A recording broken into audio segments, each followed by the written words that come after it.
In this video, we're going to look at the very basics of the stock markets, how they are set up, and where the money goes when someone buys or sells a stock.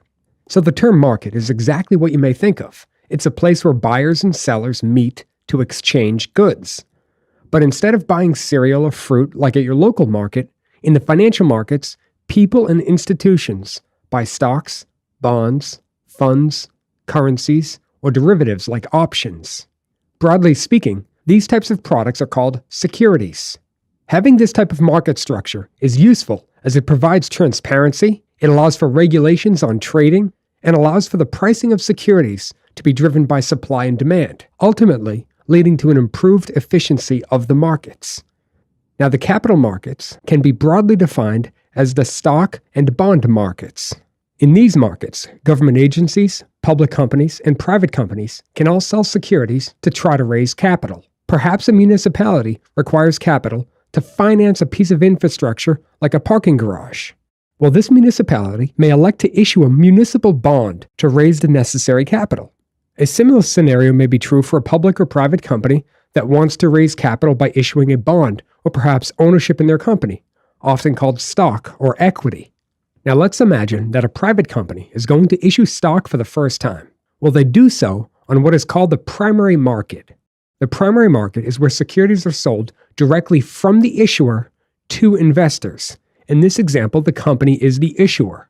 The primary market is where securities like stocks and bonds first become available.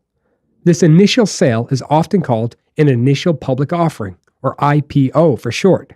Now, generally, institutions like investment banks, endowments, mutual funds, hedge funds, pension funds, insurance companies, and so on are the only players in the primary markets. Usually, individual investors don't get to participate in the primary market. The secondary market, on the other hand, which you may often hear called the stock market, the New York Stock Exchange is a good example of a secondary market. While the secondary market has many individual investors participating in it. When stocks and bonds are sold, the issuer receives no additional capital like they do in the primary market. In fact, the key distinction between the two markets is that in the primary market, the issuer sells securities and they receive the capital. And in the secondary market, securities are bought and sold to and from other investors. So if an investor buys shares of a company through the secondary market, they are buying those shares from another investor.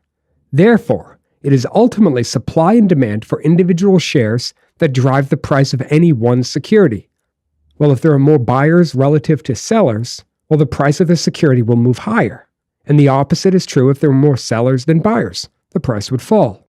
That is the basics of how the stock market is set up and the key differences between the primary and the secondary markets.